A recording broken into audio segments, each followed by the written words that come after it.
Welcome to Voices of Experience, the official podcast of the National Speakers Association. I'm your host, technology strategist and futurist, Crystal Washington. In today's episode, Visually Yummy Virtual, we're going to discover how lighting, staging, colors, and a host of other factors converge to create beautiful virtual experiences. Are you ready to upgrade your online sessions? If so, let's go. On this episode of Voice of Experience, we have Jeffrey Shaw, who has 35 years experience as a portrait photographer in the affluent market. And so he's going to talk to us about the visual components of our virtual experiences. Thank you so much for joining us today, Jeffrey. Crystal, I'm so excited to be here with you. You know, I'm sure we've both observed a lot of webinars and virtual experiences, and I'm sure you're like me where I've seen some where I'm like, oh, visually, I don't know. It's a little suspect. Have you seen anything like that? Yeah, it's a transition, and not everyone has transitioned over to virtual as well. Yeah. Well, and the good thing is that's why you're here, because you have this experience from a photographer background, and I've seen what you're doing with your virtual experiences, and they're virtually yummy, like they're visually yummy is the only way I can describe them. I remember seeing one, I was like, it looks yummy. I don't know how to explain it. Like it got to my senses. And so first question, okay, let's keep this real basic. Yeah. What should we as speakers keep in mind when framing ourselves in virtual presentations? Are there any dimensions we should keep in mind or anything? So, in fact, there are. I mean, visually speaking, there's this thing in the art world known as the rule of thirds, right? So if you were to imagine any framing divided by two vertical lines, two horizontal lines, and therefore it cuts it up in thirds, both vertically and horizontally. Mm-hmm. Now, I've seen a lot of trainers and speakers stress the importance of the rule of thirds from left to right. In other words, encouraging people to not be dead center on the camera. Mm-hmm. Now, I have to say, Crystal, as a photographer, I don't like that as a rule per se, because there's a lot of times that dead center makes perfect sense. And also, I think if someone's following that rule and they're just off to the side a bit, mm-hmm. without there being a reason to be off the side, it looks odd. Okay. Right. So here's what I think is more important, which I want to stress, is the up and down third. You want your eyes, this is what's critical. You want your eyes in close to the upper third of the image, even if that means there's very little headspace, between. This is not a time to have big hair. So if there's no, my Afro puff. Well, it's okay if it gets a little cut off. The important thing is where people make eye contact. They want to make eye contact in the upper third. It's also the power position.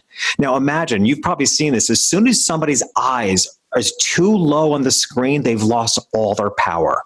So when you're showing up as a speaker, that is a power position, just as you're on stage. So you want your eyes in the upper third of the image. I care about that far more than I care about whether you're off to the side or not.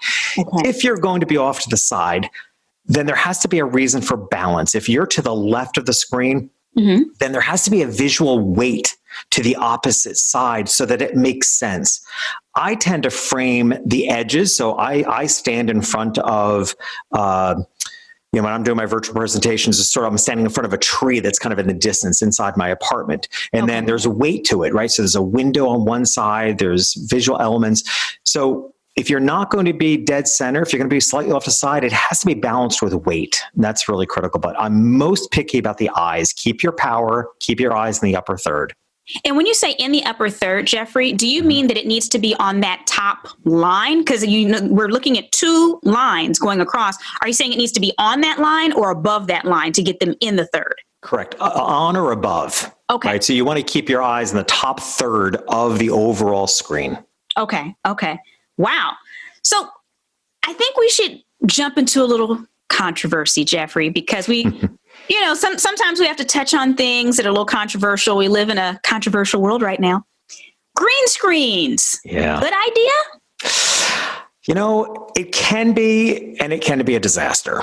So it can work. And I have seen some people do it beautifully. And I also respect the fact that, hey, not everybody's in a home situation that they want to use as a background. What I want to discourage people from it, I don't want people to not use their background because they don't think it's dramatic enough. Because what's so beautiful about virtual, honestly, is I feel like we're getting to know people's real sense a little bit by being in their home. So, by all means, leverage that if you can. But if truly you can't and you have to use a green screen, there are a couple tips. One is, you know how you get that weird movement thing when people are using green screen and the area around the person hasn't caught up? Yes. That can be improved if you stand further away from the green screen. All right. So back the whole thing up, get the camera further away from the backdrop, get your body further away from the green screen, and that will play a little bit better. Even more important, depending on what, first of all, whatever's on this, pay attention to what's on the screen. The only reason, if you're going to do with the green screen, have what's on the screen be of value to your core message. Okay. So have it be supportive of what your core message and what you're all about. And then just, I said, stand away a bit, but pay attention to the image itself that's on the background and replicate the lighting. As a photographer, what drives me crazy is when somebody puts an image in the background and the lighting, the sun in the image is coming from one side, but they've lit themselves coming from the other side. It doesn't work that way. There's only one sun in the sky. So you have to pay attention to the image and replicate the lighting. And it can be done well, but those are the two key things: is replicate the lighting that's on the background image and stand much further away from it than most people do. And that's why you get that weird fuzzy effect. So what's interesting is that there are many of us within NSA, because we've talked about it, that have those web arounds, the green screens on the back of chairs. And so it sounds like that was cool when we were doing like little simple things before COVID hit and we're all doing all these virtual experiences. But it sounds like what you're saying is if we need to use a green screen, that might not be the best solution for these professional videos and virtual experiences, because we need to be further away from the green screen. And that's the difference, right? If you're doing a Zoom call and you want to pop the Golden Gate Bridge behind you, which don't, but if you do, please don't. But yeah, that might be a clip-on green screen behind your seat. Your seat may have worked well for that. But yeah, we're talking professional level virtual presentations. It's better to actually have a legit green background, and that can be you can purchase a green background. You can also paint the wall the color of that green if you're in such a situation. But yeah, you will get a much better effect. It'll look far more realistic if you are actually 6 to 8 feet from the background. Okay. And for anybody that's listening that's like, well, how do I get one of those? Jeffrey, I probably have a little bit more knowledge than the average speaker because I'm married to a photographer too. But we just put up photography backdrops. And so you can have a green screen with that or a solid backdrop. But all it is, it's not very expensive equipment. You can clip them up there and take them back down. So there are inexpensive options for this. Yes, you can use, it can be a seamless roll of the green screen paper, or you can get foldable. That's what I have. I don't really use green screen very often, but, it's a huge piece of fabric that can fold up. So yeah, and it's not expensive. Okay, so let's talk about our backgrounds a little bit more. Do you have any other tips for how we can work with the space we have? So let's take the green screen and put it aside. What are some things that you can share that would make our backgrounds more visually appealing? I think it's an opportunity to tell a story. This is what I love so much about the virtual opportunity and people leveraging their homes. And we've all been watching perhaps, some of the shows like The Voice or American Idol, or even the fundraising show that was going on, and there were performers in their homes. I mean, don't you spend a lot of time like looking past the performance and checking out their house? I know I do. Yeah. Right. So there's such a room for personality here. So you know what, even if you have to stand or sit, I'm a proponent of standing, but if you can stand or sit and it's just a simple bookcase in the background, but pay close attention to what's on that bookshelf and show your personality, your choices of books, a little, statue that might have a story to it. And it's not that you may never get into explaining that story, but it becomes interesting to the viewer. This is actually, something I'll point out as a photographer. So, as you mentioned, I've spent 35 years photographing very affluent families, and they were primarily Northeast clientele, although, they had homes all over the world. But what was important to them was I knew I had a story to tell, right? We had to tell a story about their lifestyle, but they're not garish people. So So they're never the clientele that would want their, massive home in the background with them sitting on the lawn. That's not their style. So what you learn to do is to tell their story through little details, right? So it was the item on an end table. It was the style of a lamp. It was catching the corner of a column in the house. And those small details told a bigger story. And that's what I think the best thing you can do with your backdrop is just adorn it with some of the details that mean something to you. So you're telling the viewer something about yourself, whether you actually ever discuss it or not, but they're getting a glimpse into who you are. And that's honestly, now that I've done so much virtual, I feel like next time I talk on stage, I want to bring props with me. Like, I feel like that's something I've come to love so much, is the opportunity to tell our story that we can because we're in our homes. So it's interesting, and maybe this is, I do a little bit of gaming. I'm not a big time gamer, but you're talking about leaving Easter eggs. And I do no gaming, so I have no idea what that means. It sounds like breadcrumbs. Those are little hints. Those are little hints that people are saying that they're catching up on. And what hit me, Jeff, when you talked about people, telling a little bit of their stories, it seems to me like you might even be able to grab something around the house before a webinar and tell the client story. If it's a corporate client or something like that, if you see something that relates back to them, you could even give them a little silent nod. Oh, absolutely. I was giving I talk about brand messaging and how certain brands feel like they speak to us. And I use a type of shaving cream that brand totally speaks to me. Like, they're totally speaking my lingo. So I brought that tube of shaving cream onto my virtual event and explained how, hey, I just shaved. And this tube of shaving cream totally speaks to me. So let's talk about how you can make your brand speak to your clients. So use what you have. And it wasn't a decorative prop in that case, but hey, I'm home. It's in my house. It's not unrealistic that I could have just shaved and brought the shaving cream in. So I think it's important to tell stories. So let's talk about another element of storytelling that many of us have to be trained to pay attention to, okay? Let's talk about lighting. You hinted on that a little bit earlier when we were talking about the backgrounds and saying the lighting needs to match the lighting on the backdrop. But what constitutes good lighting? Because we've seen a little bit of everything, Jeffrey. We've seen some of our peers aiming their desk lamps at them. We've seen these huge ring lights. We've seen setups with 5 or 6 lights. What should we know about lighting? Yeah, well, I'll tell you what, lighting is everything. I mean, as a photographer, I chose my locations based on the lighting first and then the backdrop. So lighting is everything. And the simple solution for virtual presentations is just a really good ring light. I use a ring light from Neewer. It's Neewar or ER, Neewer, I think it is. Yes. Which initially I was getting on Amazon and you could get it there. They ran out, but then I started ordering it from the company directly and realized how much I love to support the independent retailer. So now Neewer is my new best friend, my new BFF. So I get everything directly from them so that I'm working with them directly. So a really good, mine's 18-inch. You can get 18-inch, you can get 14-inch. Good ring light, because the best lighting and the most flattering lighting is just flat lighting, right? Having it flattens out all the features. I am blessed with an abundant nose, and that ring light just flattens it right out. But your eye color will pop. I mean, so good flat lighting coming at you from a ring, and which you kind of want. A ring light is just that. You want your eyes. You can have the ring light just slightly higher. The center of the ring light, the center of the circle, should be just slightly higher than your eye height, so that you're getting a really beautiful circle in the pupil of the eyes.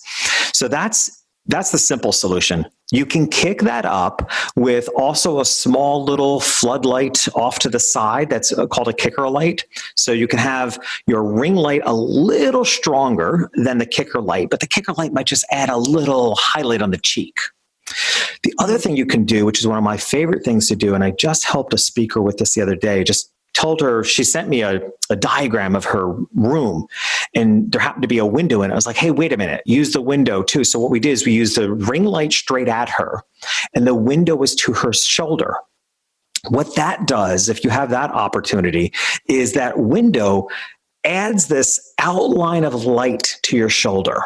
So the ring light is coming straight at your face, but the side light is adding this outline of light to your shoulder, and suddenly everything looks naturally lit, and it separates you from the background, whether it's a green screen or a natural background. So now you've got literally you're painting with light, so the light is separating from the background. That's the ideal scenario. Okay. But to your point, Crystal, we can get really far if people just simply get one single ring light, slightly above eye level, right on their face, a little brighter than might be comfortable to your eyes, tends to be the right dimness. Okay. This is perfect. Now, you mentioned the natural lighting. Do you have anybody that just faces natural lighting? I'll give you an example. So I have a ring light, like the one you described. I have probably about 6 newer lights that I bought. And these aren't my husband's. These are actually for video, right? But what's funny is, Jeffrey, what I've realized is in my room, while I still use like the kicker light you talked about on the side, the way my window faces, none of the lights do better than that. So is there any argument for natural light? And if so, which way do you need to face? Because I just lucked out. I don't understand the science behind my light, but I know everyone's not in the same experience. Yeah. So I agree with you 100%. I actually have a stand-up desk that suction cups to sliding glass windows that I have in my apartment. And I will I won't do virtual events there, but I'll do Zoom calls and things like that there. But you can certainly use that for a virtual event as well. A good flat light, which tends to be a north-facing window. Okay. So north-facing windows never get the sun coming in them directly. Right. So a north-facing window is actually spectacular light. I mean, there are painters and photographers throughout history that have, created north light by skylights in a roof. So north light is a beautiful natural light. So you can absolutely just use a window, just face it straight on, let it give you that good flat lighting like a ring light would do. Just make sure there is never a time when you're going to have direct sunlight, because that's not flattering. That's a good one. And another tip, check for storms, because I do have to do that. Because if the storm is a coming, I have to set up my ring light. Yeah, it's less controlled, right? Ring light, no matter what goes on, it's going to be steady. That's a really good point. Yeah. Yes. Okay, so we're talking about lighting. We're talking about backgrounds. Here's another one. How can we incorporate color to make our virtual experiences pop more? So I think this is, again, another opportunity to tap into who you are personally. And I have seen this for years, having been, a photographer, that I find most people have an inclination either to be, when it comes to color, to either be a contraster or a harmonizer. So ask yourself whether you think you're a harmonizer or a contraster. I'm a harmonizer. In other words, my setting that I use virtually tends to be abundant in greens and blues. So I wear greens and blues and soft shades so that I'm not blending into the background. And in fact, the lighting should separate you from the background. But what I feel most comfortable in, and what gets a good, you described earlier as mine being visually yummy. I think harmony is yummy. So when people look at an image where the whole palette, what you're wearing, what the background is, if there's a continuity of tone, people will describe it as yummy. Harmony is yummy. We need more harmony in life, right? That's yummy.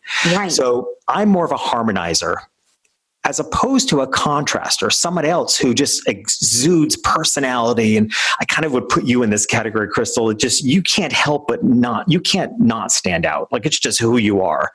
So you might contrast with colors. You might have a more vibrant color on. I remember the first time I saw you on stage, you were wearing this dynamite white pantsuit. Like, very few people could pull that off. You did. Thank you. Right? So, because you stood out. So decide for yourself whether you believe you are a contraster or a harmonizer. Do you tend to want to stand out by having a punchy, contrasty color, and then do that, as opposed to being a more harmonious palette?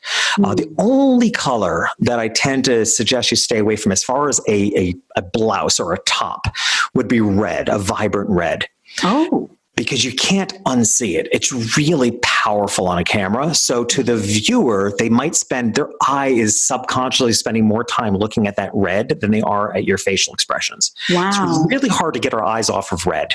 It's the color of alert. It's the color. Think about, everything. We can't not look at a sunset, right? Red is a really hard color to get your eyes off of. So you don't want your people's eyes going to something you don't want your attention. It can work as a headdress. It can work as other things, but probably not a shirt because you're not going to be able to get your eyes off of it. So maybe I need to start wearing red lipstick. Yeah, red. It's funny you should say that, right? Because I was just watching, America's Got Talent or something, and Sofia Vergara is she always wears a matte red lipstick. It's not shiny, it's matte. And I was just noticing this last night. I'm like, that is so powerful on her. Right? So yeah, it can work. Red lipstick can be really dynamite. Note to self, I'll be ordering some as soon as we get off of here. All right. Jeff, you have been wonderful with sharing your experience with us. I have one last question for you, Jeffrey. If you could give every speaker 2 things to do right now, we're all about actionable, to upgrade their virtual experiences, what would they be? 2 things. Okay. Well, the first one should be simple. It's just learning to speak differently. And I know this more as a podcaster than even a photographer. Virtual events. Now, I think we're about to go through a transition with virtual events, but up till now, our virtual events have been, we're the speaker, all the attendees are by themselves at their homes. This may be changing soon in that there may be groups getting together for which we're brought in virtually. But most importantly, when all the attendees are also by themselves, please speak in the singular. So on my podcast, for example, there may be 30,000 people listening to it a month, but what you don't want to do is come on stage, if you will, as a virtual presenter and say, hey, everyone, you all, because every person attending that event is by themselves. Right. So you need to learn, and I do this in the podcast too. Like I don't often speak to the 30,000 people that might be listening. I'm very conscious of the fact that to the recipient of the content, it's one person by themselves alone. So you want to speak to them. I think you have the potential to create a much more intimate experience for them if you speak to them in the singular. And I think that's a hard adaptation for speakers because we're so used to coming out on the stage and speaking to the whole audience. And we need to change that in the virtual realm. Second tip would be staging. You know, we're more confined when we are virtually because we're usually confined within a certain area of staying within the view of our camera, but that doesn't mean you can't stage. So just like on stages that we know we can walk, we need to walk stage left, stage right, stage center. We can do the same virtually within the confine of a very short space. You can do this a couple different ways. If you use graphics, I use Ecamm for all my presentations. And Ecamm, the graphics can be loaded to different parts of the screen. So I will at times take a slight step to my left and then the graphic comes up on the right. But then later on, I will step to my right and the graphic comes up on the other side of the screen. So there becomes staging because the graphics are coming up in different parts. Okay. I also have a stool next to me. So I start off standing, but when it comes to a more poignant part of the talk, I'll sit down on the stool. Okay. Right. So that can create a connection. And while I do that, for the benefit of Ecamm has a zoom button on it, which you can preset.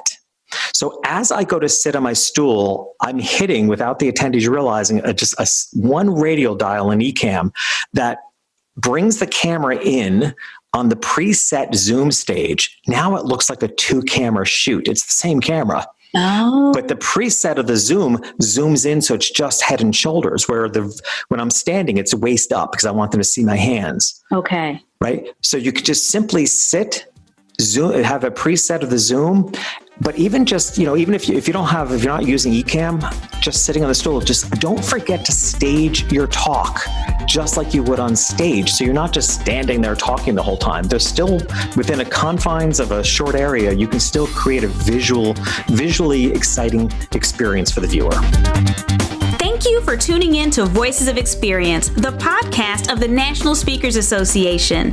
Catch us on your favorite podcast app, YouTube, and NSA's social media profiles. I'll see you next week.